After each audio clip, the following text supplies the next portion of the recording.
Hoje nós vamos estar falando nesse vídeo sobre a importância da família. São estudos que está sendo feito pela revista Vida Cristã todas as terças-feiras. E hoje iremos falar desse tema, que foi um estudo feito por Keila Nícia, professora, pedagoga, psicanalista e coordenadora da COAF. Ela é membro da Igreja de Alcântara, São Gonçalo, Rio de Janeiro. E aí eu pergunto para vocês, como vai a família? Como vai seu esposo? Como vai sua esposa? Como estão seus filhos? E fazendo essa pergunta me faz lembrar de uma linda história bíblica que está, depois leiam, por favor, porque eu não posso ler aqui, porque é uma narrativa muito extensa e não dá para falar, mas eu vou resumir um pouquinho a história. Então, está em 2 Reis 4, de 8 em diante. Então, vai ter a história de Eliseu e a Sunamita. O profeta Eliseu sempre passava por Sunem, uma cidade, e lá tinha uma mulher boa de posses, né, rica, como diz a palavra, e ela sempre alimentava o profeta, né, sempre estava ali cuidando do profeta. E um dia virou para o marido e disse: veja que ele é um homem de Deus, vamos construir um quartinho aqui em casa, para quando ele passar por aqui, descansar. E aí eles fizeram. Aí o Eliseu, ele tinha essa gratidão, né? Então, um dia ele disse assim: o que queres? O que quer? Quer alguma coisa? Ela não precisava praticamente, né? Então, de dinheiro, de nada financeiramente, ela não precisava. Aí o moço Geazi, que sempre o acompanhava, disse: profeta, ela não tem filhos. Então o profeta disse: ó, daqui a um ano, quando eu voltar por aqui, você já vai estar com um filho. Aí ela até disse: não mintas a tua serva, porque o meu marido é o quê? Velho, já idoso, não tem como a gente ter mais filho. Aí, mas mesmo assim, o profeta disse: creia, você vai ter um filho. E teve. O menino nasceu, cresceu, né? Chegou a uma certa idade, pequeno ainda, não era grande, mas começou a sentir uma dor de cabeça. E depois o pai, estava junto com o pai mandou para casa para ficar com a mãe. E ele, meio-dia, a Bíblia diz, metade do dia ele faleceu, morreu, o menino. E aquela mulher, com tanta tristeza, tanta dor, amargurada, ela foi em busca do profeta. O profeta estava no Monte Carmelo, lá, e ele, quando avistou a mulher, um pouco distante, ele disse assim: vai, Geazi, perguntar o que é que ela quer. Aí Geazi chega e pergunta: vai tudo bem com sua família? Vai tudo bem com seu filho, seu esposo e seu filho? E ela disse: vai tudo bem. Diante da adversidade, diante da tristeza, do desalento de saber que o filho tinha ficado em casa morto, mas ela não queria falar com o servo, com o moço Geazi. Ela queria falar com Eliseu.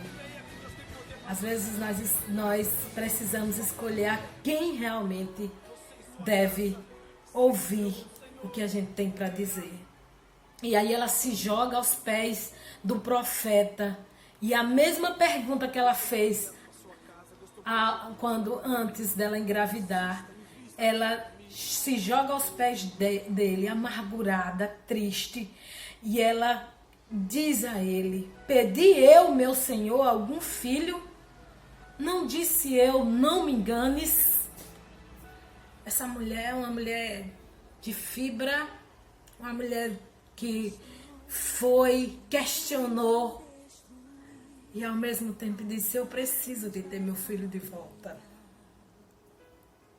Quantas mães, quantos pais precisam ter seus filhos de volta ao seu lado, de volta à sua casa?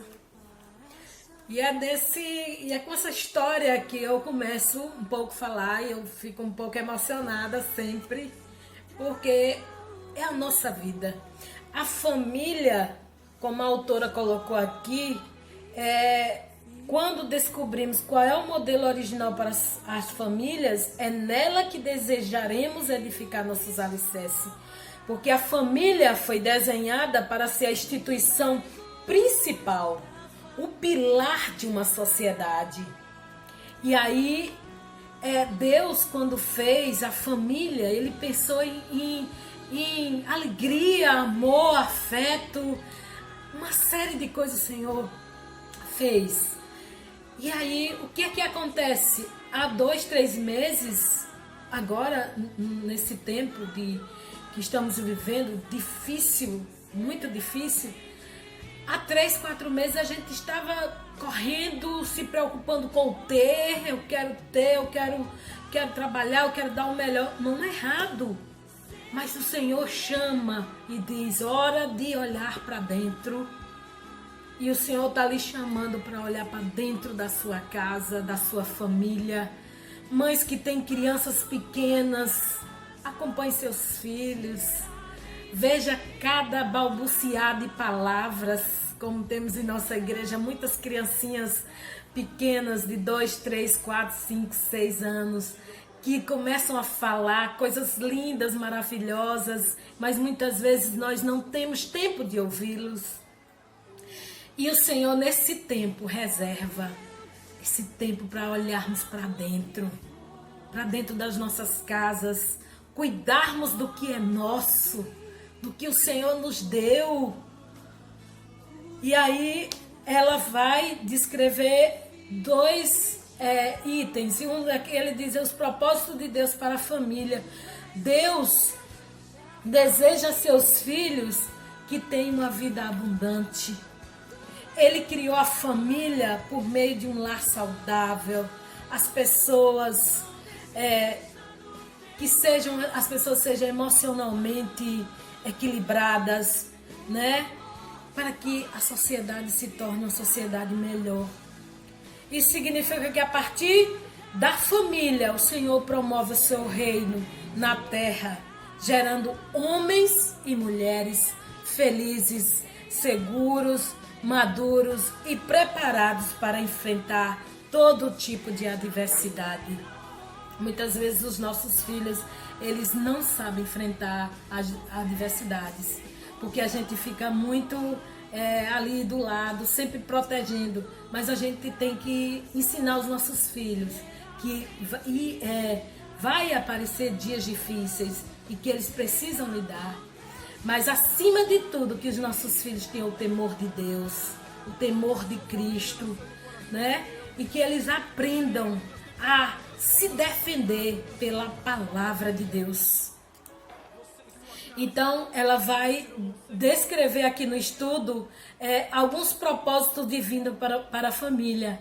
Um dos propósitos é suprir a necessidade de afeto. O Senhor estabeleceu a família com o objetivo, entre outros, de suprir a necessidade que o ser humano tem de dar e de receber amor. Então, quando ele faz lá no paraíso, né, colocou os animais, tudo, um lugar bonito, e aí fez um homem. E aí ele pensou, esse rapaz precisa de ter uma companheira.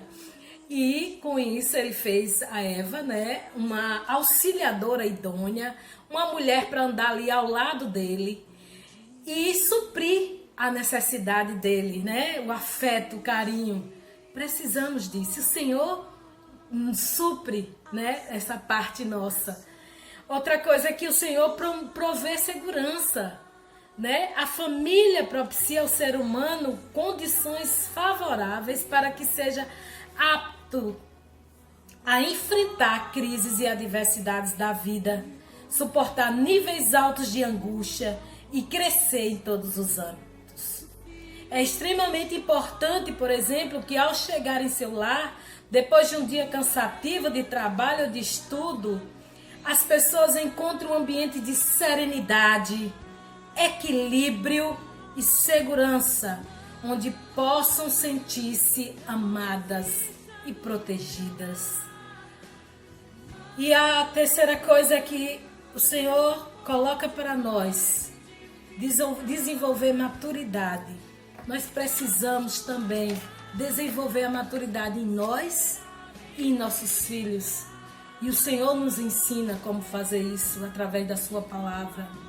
Portanto, o papel dos pais como exemplo de vida e agente de interação familiar é essencial ao cumprimento desse propósito. Com efeito, eles só conseguirão forjar o caráter dos filhos e prepará-los para a vida se tiverem Deus como Senhor, como eu acabei de dizer. É na palavra que eles vão encontrar maturidade. O segundo tópico que ela coloca aqui é bases para a construção da família. A gente viu os propósitos e agora a gente vai ver bases para a construção da família segundo o plano de Deus. Então, a pessoa que conhece o Senhor e deseja construir uma família conforme a vontade dele, precisa pedir sua direção, aguardar sua resposta e obedecer a sua palavra. Tudo vai na palavra. E uma das direções que ele coloca aqui é a direção de Deus em sua palavra. Então, para construirmos uma família que agrade ao Senhor, não existe fórmula mágica. A única maneira é termos uma vida pautada na palavra. Só assim nosso lar será feliz. Que eu e você não andemos como nécios, mas como sábios. Se temos o conhecimento da palavra de Deus, então que tudo o que venhamos a fazer seja com base nela. A palavra de Deus. O outro direcionamento que ele diz aqui é resposta à oração.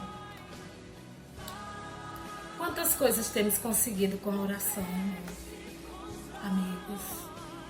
Quantas coisas o Senhor tem nos ouvido? Então, outra atitude que precisamos ter com base para a nossa família é a oração. Além de ler e estudar as Escrituras, de não andar em más companhia e estar sempre na presença de Deus, devemos orar e jejuar, pois essas são as ferramentas que o Senhor nos deu, a fim de consagrarmos-nos a Ele e entendermos melhor as suas orientações para a nossa família. O salmista, no Salmo 127, 1, ele diz: se o Senhor não edificar a casa, em vão trabalha os que edificam. Se o Senhor não guardar a cidade, em vão vigia a sentinela. Todo servo de Deus deve, pois, orar ao Senhor, pedir-lhe que edifique a sua casa, a fim de mantê-la firme em seus propósitos. Somente por meio da oração podemos edificar um lar feliz e agradar ao Senhor. E a terceira coisa aqui, ele diz o sucesso pela obediência a Deus.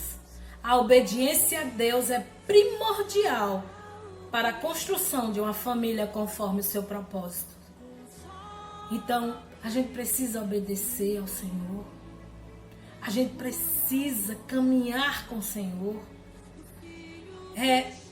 O Senhor disse assim, venha aos meus pés, esteja comigo, ande comigo. Então a gente precisa obedecer e ensinar nossos filhos a obedecer também.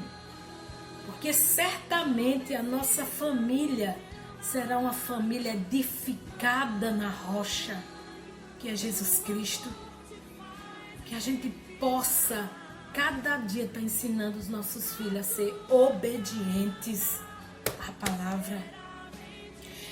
E, concluindo aqui, ela diz assim: por ser um projeto do próprio Deus, a família tem garantia de sucesso, desde que estabelecida segundo a sua vontade e o direcionamento dado por Ele.